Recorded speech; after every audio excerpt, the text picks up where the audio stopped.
Hein, voilà. OK.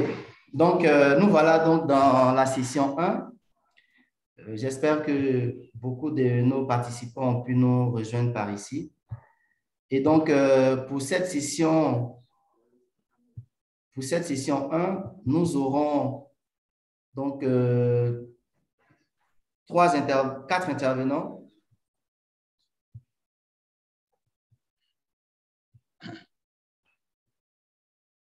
Nous aurons M.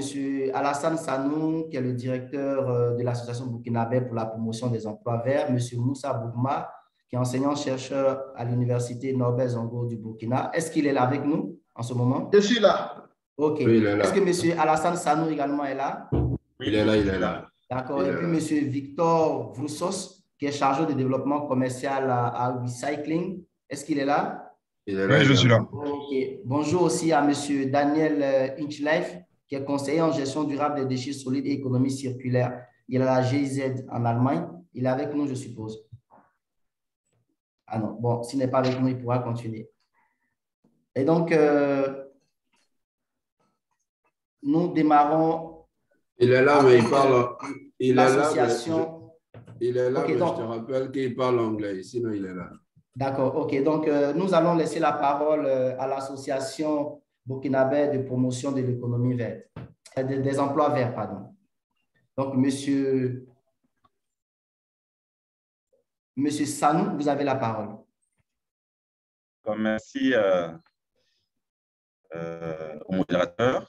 Merci également aux participants. Merci à la Gazelle pour nous avoir permis de participer à ce panel-là et partager notre expérience à travers notre présentation. Donc, comme vous le savez, je suis M.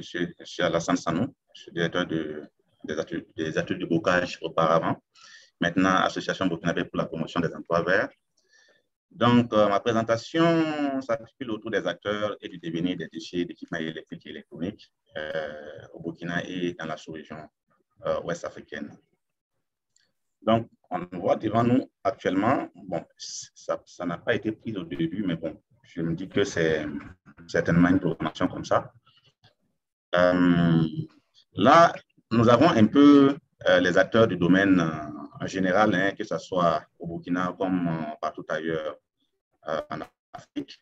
Nous avons le territoire burkinabé, le territoire national et la source même des équipements, c'est les importateurs et les assembleurs qui, à travers des commandes, font rentrer les équipements au niveau national. Et après, nous avons une utilisation auprès des consommateurs, que ce soit des grands ou petits consommateurs. Et après quoi, les équipements, une fois usés ou défaillants, passent chez les réparateurs et qui vont mettre leur génie en marche pour pouvoir réparer et remettre en circuit où toutes ces parties qui ne sont pas réparables passent en déchets et ces déchets sont récupérés par les collecteurs informels ou des collecteurs formels qui vont passer à un recyclage soit informel ou soit formel lorsqu'il s'agit des informels ou des formels. Et la partie recyclage formel menée par les acteurs formels du domaine vont passer par un circuit normal connu par la Convention de Bâle et vont sortir du territoire national pour des entreprises habilitées pour leur traitement. Toute cette partie qui est récupérée par les recycleurs informels va donc passer soit dans les décharges après avoir été dépouillé de tout ce qui est comme partie métallique, parce que c'est les métaux qui les intéressent, et toutes les autres fractions vont passer dans les décharges sauvages. Et voilà un peu le circuit des déchets et les acteurs au niveau national et au niveau sous-régional. On peut y aller. On peut continuer. Donc, pour la fin de vie, la gestion de la fin de vie, une fois que les déchets sont dans la nature, sont produits, nous avons, comme dit précédemment, nous avons deux acteurs, les acteurs formels et les informels. Et pour ce qui concerne les acteurs informels, il faut savoir que les déchets géré par les acteurs informels se fait de manière brute. Donc, tout ce qui a comme déchets d'équipements électriques et électroniques est cassé dans la nature, régulièrement dans les espaces verts ou en pleine ville. Et tout ce qui est métaux est récupéré. Et le plastique, le verre, les batteries, c'est-à-dire les parties non utilisables comme l'acide et le gel est abandonné sur place. Et tout ce qui est récupéré, les métaux et autres parties réutilisables sont utilisés par les fondeurs, c'est-à-dire les artisans locaux pour produire du bronze avec un mélange du zinc. Et après, les batteries sont soit vidées de leur contenu ou tout intact sont conditionnés dans les conteneurs ou dans des camions qui utilisent comme stratégie pour masquer les batteries parce que c'est des déchets qui ne sont pas exportables facilement. Donc, les batteries sont masquées, comme vous le voyez sur cette image. Les batteries sont mises à même le plancher du camion et sont recouvertes de métaux, c'est-à-dire les déchets de métaux. Voilà, les batteries sont là. Et les déchets de métaux vont recouvrir les batteries et sont transportés allègrement à travers les frontières pour être déversés soit au Nigeria, qui est le premier point de chute. Et après le Nigeria, ces déchets vont être traités pour suivre des directions diverses qui ne sont pas tout à fait connues. Je vais continuer. Donc, comme je le disais tantôt, tout ce qui est métaux, pour le retenir, c'est ce qui est recherché par les acteurs informels. Et donc, pour arriver à leur fin, pour les câbles, par exemple, qui sont des déchets de métaux et recouverts de plastique, sont brûlés en plein air pour récupérer les métaux. Et pour ce qui concerne les parties électroniques, nous avons des opérateurs sur place, par exemple, comme vous le voyez ici, qui traitent plus les parties électroniques comme les processeurs, pour y extraire des métaux comme l'or. Ici, par exemple, nous avons un opérateur qui est très bien connu, qui, à travers 1 kg de microprocesseur, peut extraire jusqu'à 1,5 g d'or 24 carats. Et comme vous le savez, donc, ils n'ont pas la technologie nécessaire pour continuer le traitement jusqu'au bout pour extraire l'argent ou le cuivre. Donc, la production s'arrête au niveau d'or. On continue. Donc, en face de ces recycleurs, de ces acteurs informels, il y a les acteurs formels comme nous, qui avons un schéma bien clair et qui commence d'abord par la collecte, à travers d'abord une sensibilisation des acteurs qui sont plus des réparateurs ou des fournisseurs ou des grossistes de matériel électrique et électronique, auprès desquels nous récupérons les déchets que nous démantelons. Et après démantèlement, nous passons par un tri afin de pouvoir organiser les différentes catégories pour le transport et le traitement en amont, en aval plutôt, à travers des entreprises comme Morphosis et avant c'était Umicore que tout le monde connaît. Et aujourd'hui, on traite tous les déchets au niveau de Morphosis. Et nous avons également une autre association qui est l'association Badia, qui est plus spécialisée dans la collecte et le traitement des batteries, qui procède à la collecte, au vidage. Avant, il procédait au vidage du contenu des batteries pour y exporter juste le contenu métallique et le plomb. Et maintenant, avec toutes les séries de maladies rencontrées au sein de cette entreprise-là, ils ont essayé de ne plus vider les batteries et de les exporter intactes vers le Nigeria et la Chine. Donc, en dehors de ces initiatives, de ces acteurs informels et formels, nous avons également des initiatives académiques à travers l'université UMONS, l'université de Mons, l'université de Ouagadougou, l'université libre de Bruxelles, l'université de Koudougou, représentée ici par M. Dr Bourman, l'université Nazir Boni à Bobo, l'université Thomas Sankara et le centre Muraz, qui est un laboratoire, et nous-mêmes, ensemble, en partenariat, nous avons mené des études afin de mettre en place un centre d'expertise pour la récupération et la valorisation des métaux qui est basé à l'Université de Koudougou et géré par le Dr Bougouma. Donc, qui certainement, après moi, va un peu détailler les activités de ce centre-là.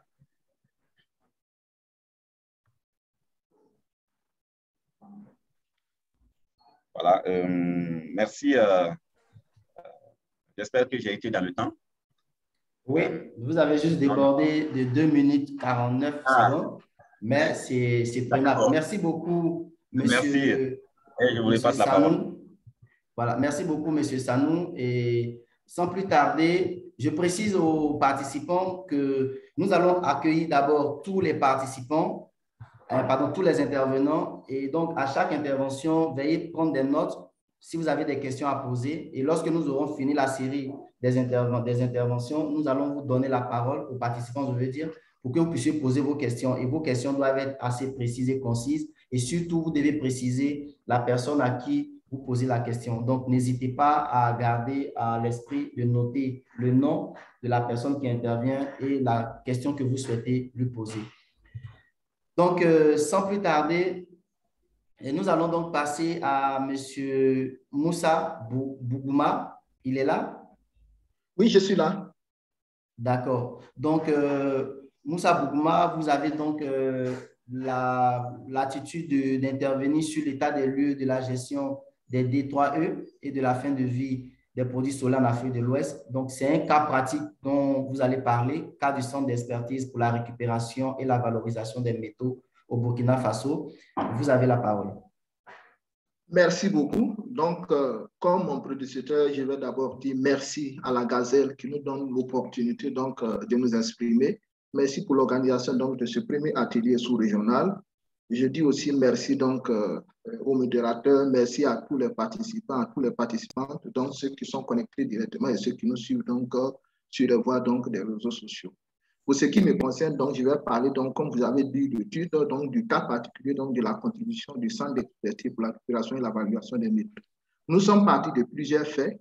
Il faut dire aujourd'hui que pour nos politiques nationales, il y a l'Amérique qui est là. Il faut dire qu'aujourd'hui, avec le développement donc, des besoins et des technologies, il y a une consommation accélérée donc,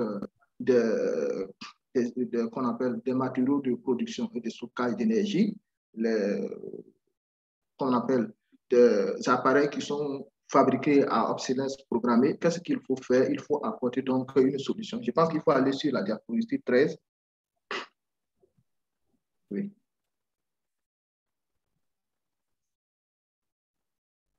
En introduction, voilà bien. Donc, et notre centre d'intérêt, c'est les déchets d'équipements électriques et électroniques qui constituent 2% des déchets de décharge, mais 70% de la toxicité.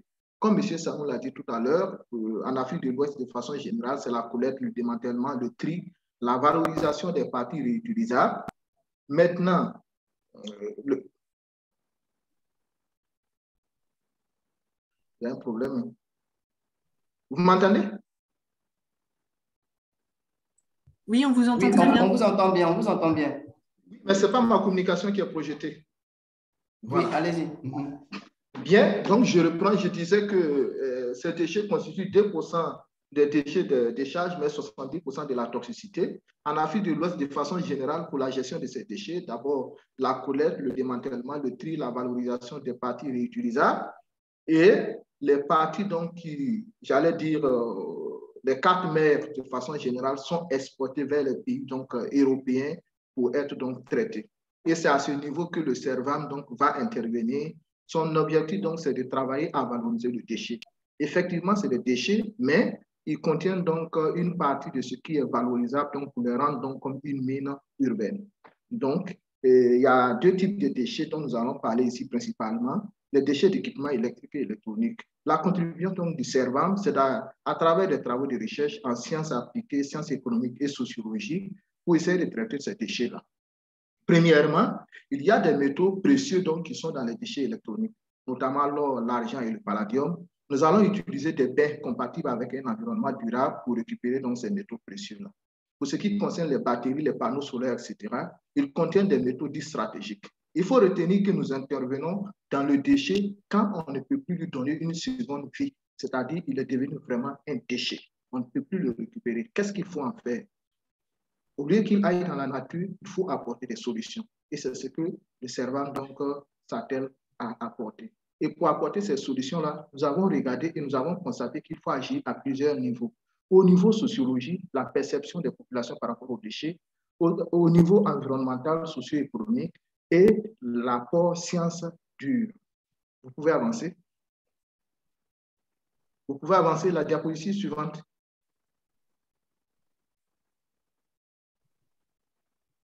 Bien, merci.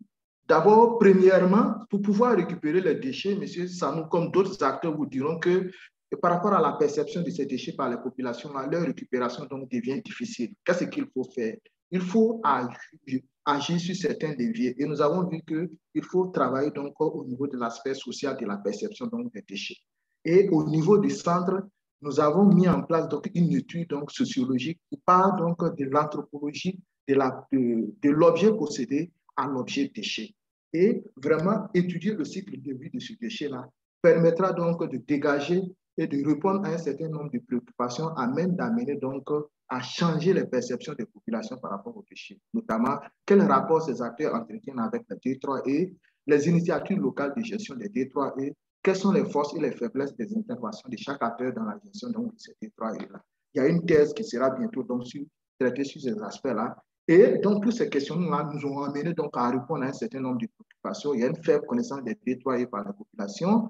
En Afrique de l'Ouest, le recyclage des D3E se fait de manière artisanale et cela pose vraiment de nombreuses préoccupations. Qu'est-ce qu'il faut faire? Il faut apporter de nombreuses solutions donc, pour changer les perceptions des populations par rapport aux déchets. Vous pouvez avancer.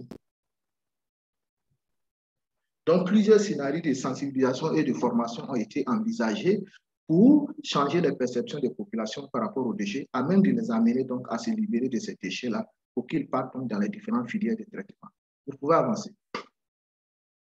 Après cet aspect, nous avons au niveau du centre donc réfléchi à un autre aspect très important, donc l'analyse des effets environnementaux et sociologiques donc, de la valorisation des déchets. Pour mettre en place des filières rentables vraiment de traitement des déchets-là, il faut faire une identification et une caractérisation des D3E sur le territoire national. Diagnostiquer le mode de gestion actuel, son évolution et identifier donc des points critiques.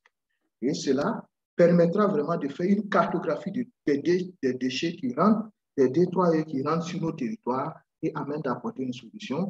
Et naturellement, nous avons fait une étude des effets sociaux, les D3E, le traitement pour l'eau, l'air et l'écosystème.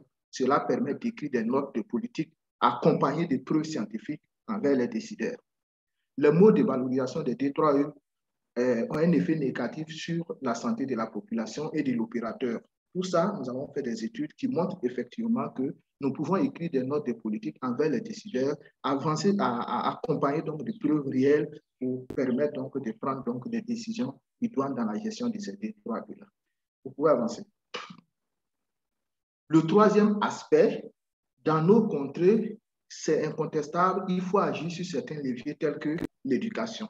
Parce que le déchet n'est pas perçu de la même manière pour un déchet électronique. Par exemple, un téléphone en fin de vie, il est toujours beau, pourtant il constitue un déchet. Donc, on a travaillé donc à la mise en place donc, de méthodes didactiques donc, pour susciter donc l'éveil aux sciences, l'éveil donc de conscience au niveau de ces déchets-là.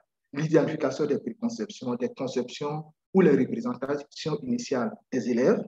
Donc, ça nous a permis donc de mettre en place des kits pédagogiques, des médias, des jeux, des expériences ludiques, simples à mettre en œuvre, mais qui peuvent permettre donc de sensibiliser donc les élèves et partant donc avoir un impact sur l'ensemble de la population.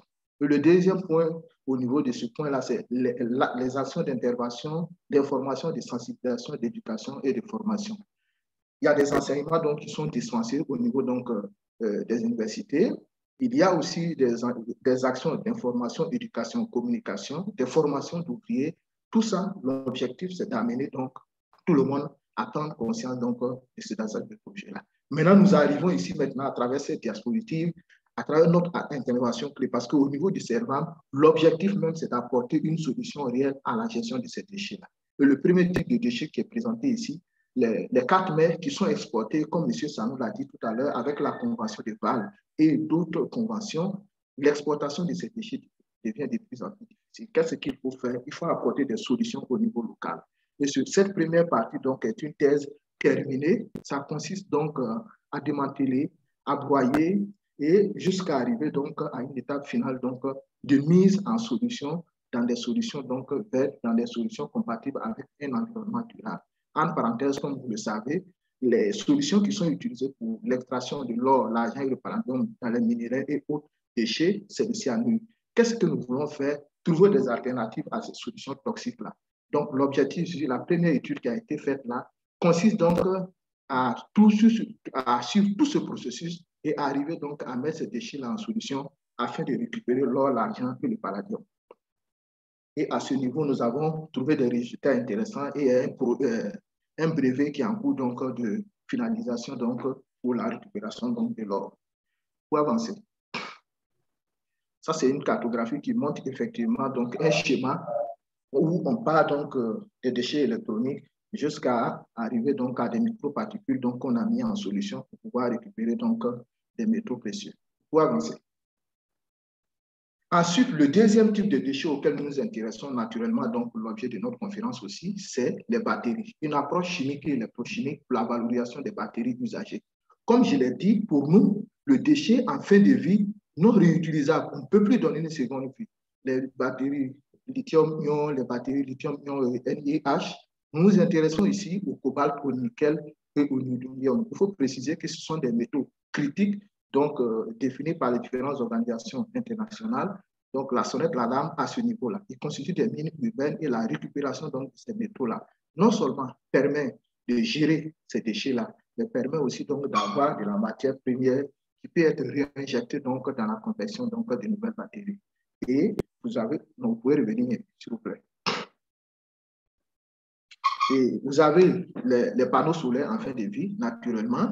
Et il y a le silicium qui est le matériau le plus prépondérant de la coupe terrestre. Donc, les panneaux solaires, c'est au silicium de façon générale. Mais vous avez des panneaux à CDTE et d'autres, les CIS et CIGS, qui sont de plus en plus donc, commercialisés. Ils contiennent des métaux stratégiques qu'on peut récupérer et nous intéressons donc à ce type de déchets-là. Et il y a une thèse et ça répond particulièrement donc, à un appel donc, à manifestation d'intérêt lancé par l'ANERE, qui a demandé donc au monde scientifique donc, de pouvoir s'investir pour la gestion donc, de ces déchets-là, pour accompagner donc, les politiques gouvernementales. Donc, à ce niveau, nous avons trouvé donc, des stratégies pour pouvoir récupérer donc, ce type de métaux stratégiques. Vous pouvez avancer. Vous pouvez avancer. Ici, j'ai la diapositive. Voilà. Ici, j'ai essayé de ne pas être scientifique, d'éviter de montrer vraiment des cours et choses, mais ici, c'est une diapositive qui montre une étude électrochimique donc, qui a été faite, qui nous permet donc de récupérer l'or, l'argent et le palladium dans les déchets électroniques. Et comme je l'ai dit, on a un brevet donc, en cours donc, de finalisation. Vous pouvez avancer. Je termine ici en disant donc que pour le Servan a pour ambition de développer une filière rentable basée sur la gestion écologique des détroits et des produits de la filière solaire au Burkina Faso et dans la sous-région. Elle a besoin d'accompagnement donc pour l'atteinte de ses objectifs. Je vous remercie. Merci beaucoup, M. Bougouma, pour votre intervention. Et donc, après M. Bougouma, nous allons donc passer la parole à M. Victor, qui est chargé de développement commercial. M. Victor, vous êtes là? Oui, je suis là. D'accord. Donc, je veux me rassurer que votre diapositive... non, ce n'est pas ça. Vous devez intervenir directement, il me semble. Oui, alors je ne crois pas avoir vraiment de diapositive pour l'intervention. Voilà. Je vais essayer d'être succinct pour justement laisser place aux autres intervenants. Je suis responsable du développement pour la société WeCycling en Afrique. Je suis basé au Sénégal pour la société. WeCycling, c'est une société, une raffinerie en France qui recycle des métaux précieux issus de déchets. On essaie de prôner l'économie circulaire pour recycler les rebuts de fabrication et les déchets d'industrie pour les réinjecter dans l'industrie. Tout ça pour bien comme but de concurrencer l'industrie minière et l'extraction avec tous les dégâts que ça crée.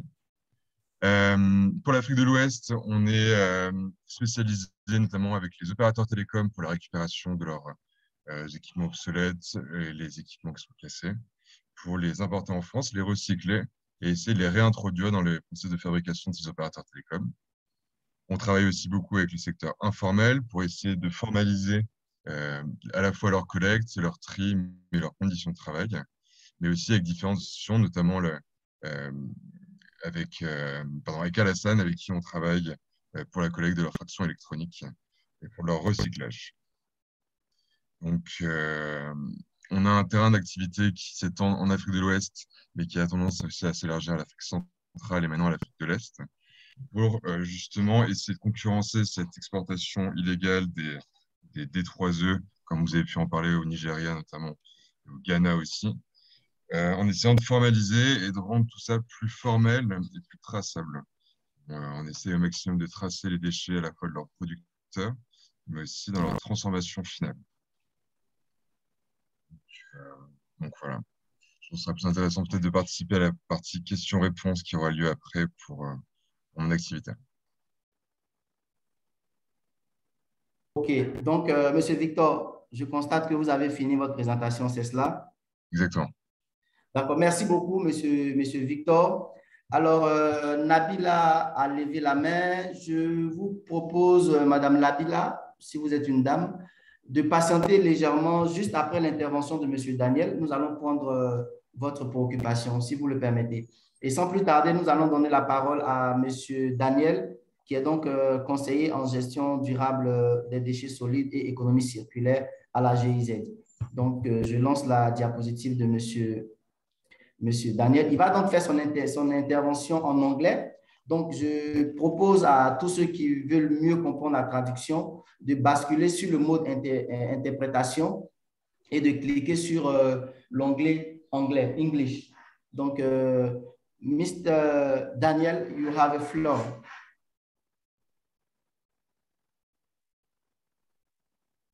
Merci, thank you.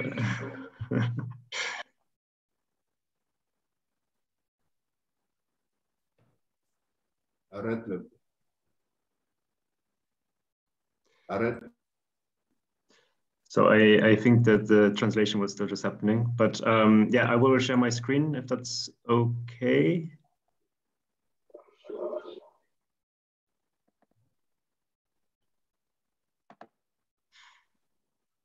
So yeah, thanks for inviting today. My name is Daniel Inchlev. I just need to turn off the sound, sorry.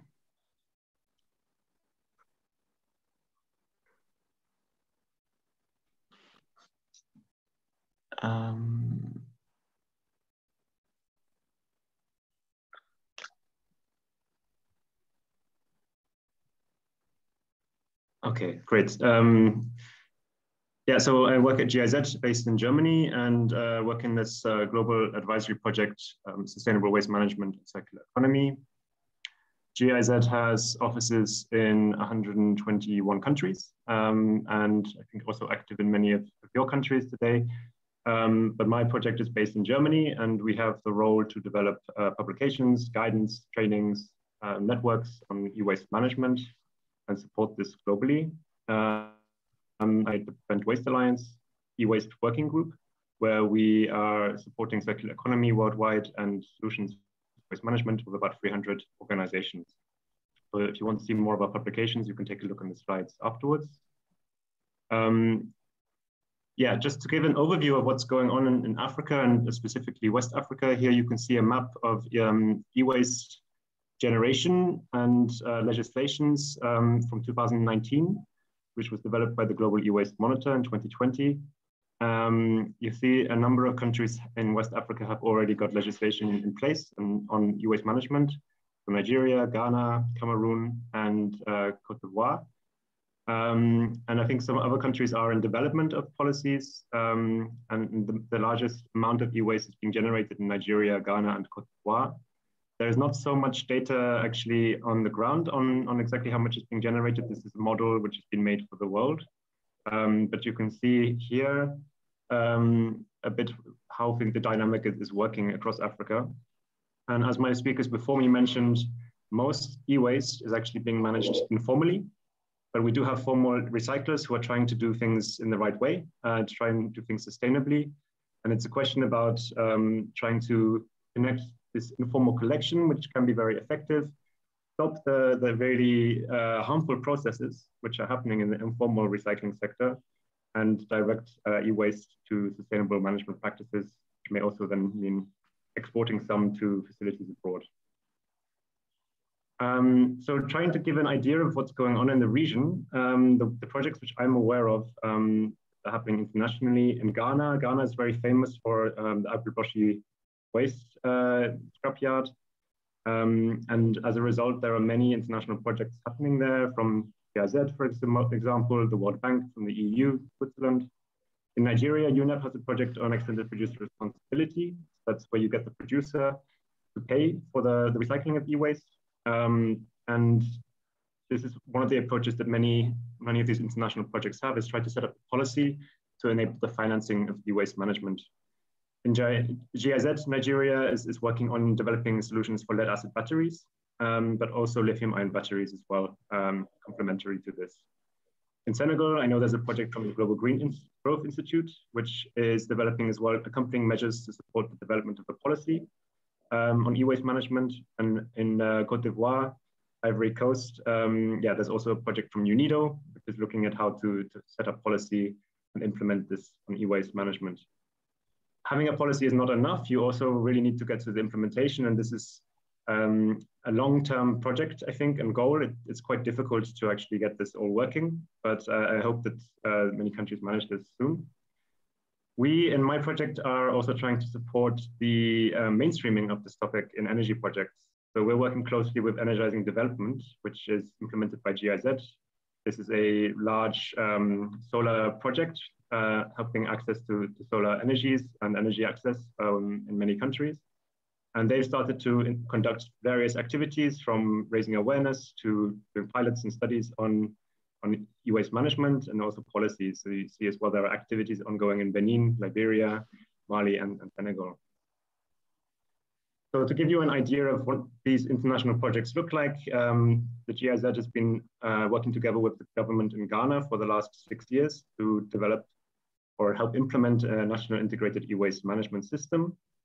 So the project ranges from trying to integrate the informal sector so that the informal collectors can bring the waste to a collection center.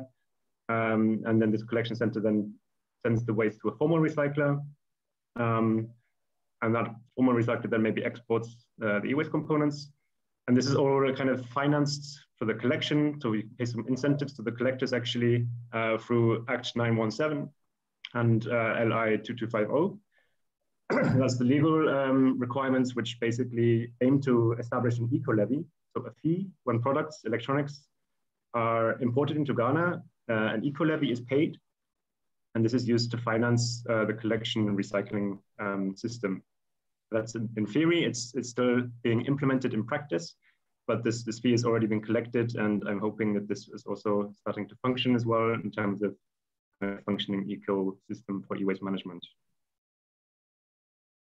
We also support the development of some private sector associations of the local formal recyclers, and help them to improve their processes and also match make them to international recyclers to improve their processes.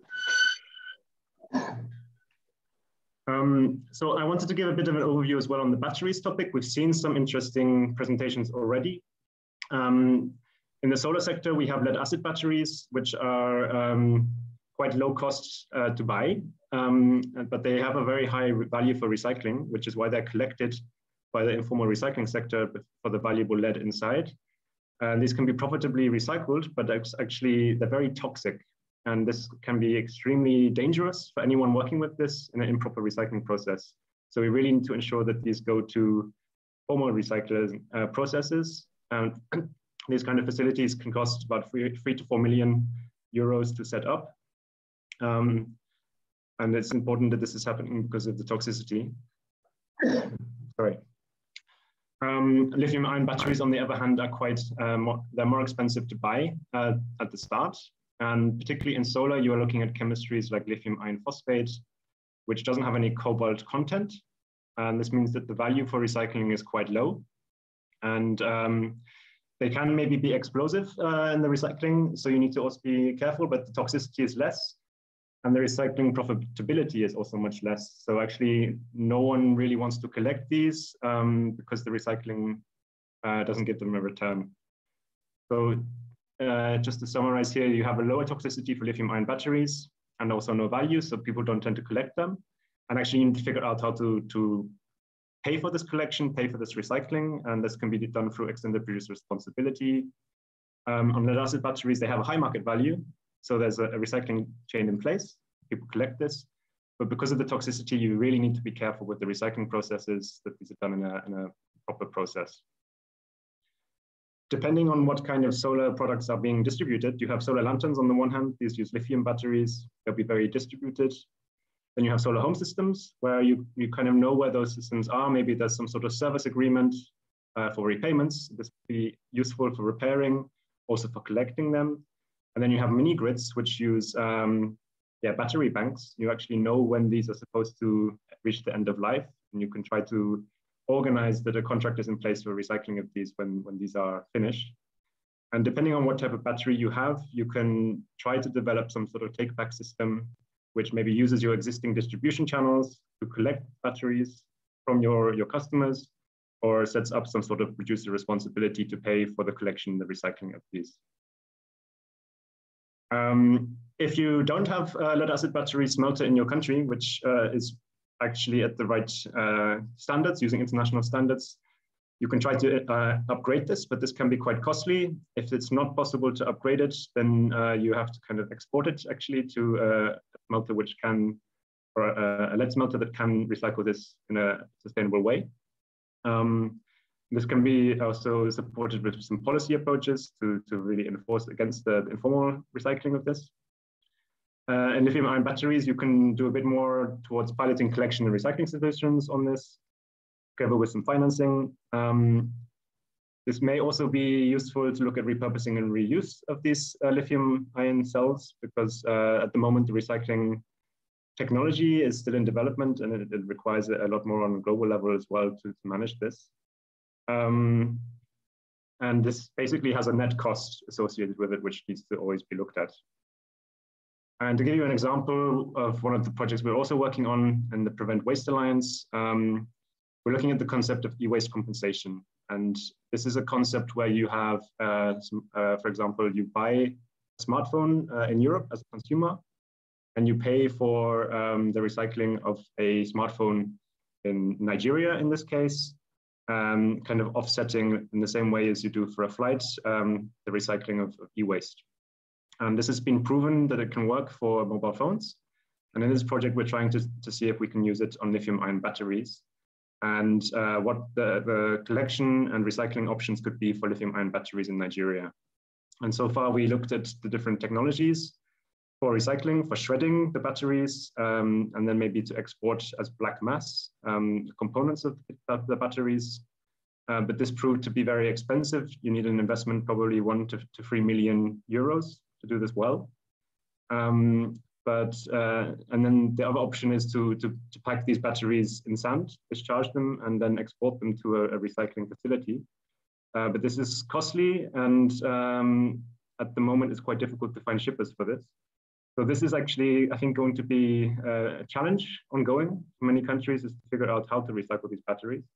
But we will also have a study coming out from this project in the next couple of months. So that's a very quick overview of some of the lessons we have from our projects, what's going on in West Africa. I have some further links that I put in the slides in case anyone's interested on further guidance. Possibly the most interesting for everyone today is this training we did in French on the management of battery wastes. I'll post it into the chat. Thank you.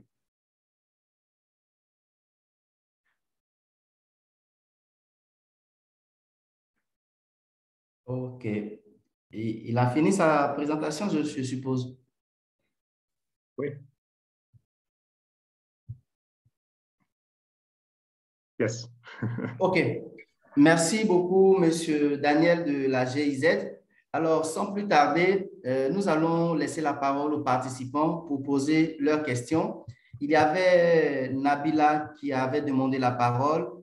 Si elle est en ligne, elle peut déjà laisser sa question Autrement, il y a une question qui est posée à l'association burkinabé pour la promotion des emplois verts, qui dit ceci, c'est M. Éric Roger qui a posé la question. Il dit, un de nos partenaires au Burkina stocke actuellement des batteries usagées, solaires et forages, dans un local en périphérie de Ouaga. À qui s'adresser pour intégrer une filière formelle de retraitement et à quel coût pour celui qui dépose les batteries? Donc, si notre intervenant de l'ABPEF peut donc donner une réponse. Je demande aussi à M. Alassane Sanou. Voilà, Oui. M. Alassane, oui. Voilà la question posée par M. Eric. D'accord. Merci Eric pour la question. Et actuellement, nous avons une association habilitée pour accueillir vos déchets de batterie qui s'appelle Association Badea. Voilà, cette association a une autorisation également du ministère de l'Environnement pour leur activité. Donc, peut-être qu'on va pouvoir partager les informations concernant les contacts de cette association sur la plateforme. OK. Alors, nous avons aussi une autre question qui dit ceci. Est-ce vraiment intéressant de recycler au Nigeria des éléments utilisés en Europe en considérant le transport? Est-ce que c'est vraiment intéressant de recycler des batteries certainement au Nigeria, des batteries qui ont été utilisées en Europe en considérant le transport? Certainement que les batteries viendront en Afrique, les recycler et les faire repartir. Donc, je suppose que cette question s'adresse à monsieur Victor, qui travaille sur Recycling, et puis M. Daniel également, qui pourrait répondre, si vous avez des éléments de réponse. Alors, pour la partie recycling, nous, en fait, l'usine est en Europe, mais on récupère du déchet qui est déjà présent en Afrique. C'est-à-dire qu'on ne fait pas venir du déchet d'Europe pour ensuite les faire repartir. Alors, donc, On gère... je suppose que le participant peut-être n'a pas bien compris votre système de travail. Ensuite, Tania Chauvin dit que, chers électriciens sans frontières, nous sommes très intéressés à identifier les acteurs capables de collecter et gérer les batteries d'installations solaires de plus grande capacité. La BPF peut-elle s'en occuper? Donc, voilà, M. Sanou. Oui, la BPF peut s'en occuper. Nous sommes en ce moment, nous serons comme une plateforme de récupération, mais après cela, nous allons céder les batteries à l'association Badea qui a des autorisations pour le transport et l'exportation de ces batteries-là. D'accord. OK. Donc, nous attendons une dernière question. Nous avons empiété légèrement sur la prochaine session, mais la qualité des interventions nous a permis de le faire. Alors, s'il y a une ou deux questions qui restent, donc, M. Roch Sosoupé nous demande, avons-nous une usine de recyclage en Afrique de l'Ouest? Si oui, dans quel pays se trouve-t-il? Je pense que M. Sanou ou M. Victor. Non, je pense que tu es d'accord, M. Brice. Oui. M. Victor va renchérir sur la question peut-être parce qu'il avait des choses à dire qu'il n'a pas fini, il me semble. Si tu permets. OK. Alors, Victor, tu as la parole. Oui. Alors, il n'y a pas de filière formelle de recyclage de D3E en Afrique de l'Ouest, ni d'ailleurs en Afrique centrale, ni même en Afrique du Sud. Là, ça n'existe pas en Afrique une usine qui recycle des D3E de manière formelle. Il y a, comme on a parlé tout à l'heure, des usines, on va dire des secteurs informels ou artisanaux qui recyclent, mais pas de manière optimale, sécuritaire, on va dire éthique, le D3E. Donc, pour l'instant, on est sans solution de recyclage en Afrique. On est en train, avec Recycling, d'essayer de créer une usine de pré-traitement des déchets, donc séparer les différents composants, ceux qui peuvent être recyclés sur place et ceux qui doivent être exportés pour être affinés ou traités. Mais pour l'instant, des usines de traitement de D3E pour du matériel électronique, électrique n'existent pas en Afrique. Alors, Daniel, sur ce point, je pense qu'il y a une association écologique ivoirienne. Je vais me renseigner, je connais très bien le président, le directeur, pour peut-être vous mettre en contact pour qu'ils vous montrent un peu leur système de recyclage. Est-ce qu'il est formel ou informel? Parce que je sais qu'il a les autorisations du ministère de l'Environnement pour gérer ces D3E et il travaille aussi avec un groupe de téléphonie ici à Abidjan. Je pense qu'il est très bien organisé. Oui, Évariste Aouri, voilà, c'est de lui que je parle. Je connais très bien. Donc, est-ce que lui, son système de recyclage, comment est-ce qu'on peut le qualifier? Alors, il n'y a pas de recyclage. C'est-à-dire que lui, il fait de la collecte, il permet de faire du démantèlement sur place, séparer les parties ferreuses, aluminium, cuivré, Mais toutes les parties où il y a des composants électroniques sont obligées d'être exportées. Il ne fait pas de recyclage, il fait qu'on appelle du démantèlement ou du reconditionnement pour réutiliser du matériel. D'accord. OK. Alors, Monsieur Kunta ou Madame Kunta demande à l'association Badea, intervient-elle en Côte d'Ivoire, au Sénégal ou au Mali? Monsieur Sanou. Ben, je n'ai pas cette information-là. Tout ce que je sais, c'est que l'association est basée au Burkina, à Ouaga. Peut-être qu'ils peuvent avoir des représentations ou des partenaires dans ces pays-là pour leur permettre de transiter ou de mutualiser leur collecte, mais je n'ai pas cette information-là. Peut-être que je pourrais leur poser la question directement. OK. Alors, pour nous permettre de rester dans le temps, je propose aux participants de vraiment rester en contact avec la Gazelle parce que tous les intervenants que vous voyez ici aujourd'hui ont été mobilisés par la Gazelle. Alors, si vous passez par la Gazelle, ça sera plus facile et plus simple pour vous de pouvoir donc entrer en contact directement avec les différents intervenants, de sorte à ce que le dernier objectif qui est donc de créer des partenariats donc à travers cet atelier-là puisse être atteint. Parce que les questions que vous posez sont assez pertinentes. Malheureusement, le temps ne nous laisse pas trop de choix. Donc, je réitère donc cette information. Contactez directement la Gazelle. Si vous avez des questions très précises avec des acteurs très précis, posez-leur la question et la Gazelle pourra vraiment vous mettre en relation avec ces différents intervenants. Donc, je vais laisser la parole à Claire. Brice, oui. Brice, je te propose et je propose aussi à Anthony ici en ligne de regrouper toutes les questions. Je vois qu'il y a beaucoup de questions qui sont là. Il va regrouper toutes les questions et on va essayer au fil des sessions de voir si on peut évacuer certaines questions qui se présentent au fur et à mesure. Et justement, je profite pour inviter donc nos panélistes de cette session de continuer à rester avec nous, de sorte que si des questions sont adressées à eux directement, on puisse leur permettre, même s'ils ne sont pas panélistes pour les autres sessions, ils puissent donc réagir sur ces différentes questions-là. Voilà ce que je voulais dire avant de passer donc la parole à Brice. OK. Merci beaucoup. Claire, tu as quelque chose à ajouter? Non, j'ai rien à dire. Je vais ouvrir la session 2 dans laquelle les participants et les panélistes pourront nous rejoindre tout de suite. D'accord. Merci beaucoup. Je propose aussi à tous ceux qui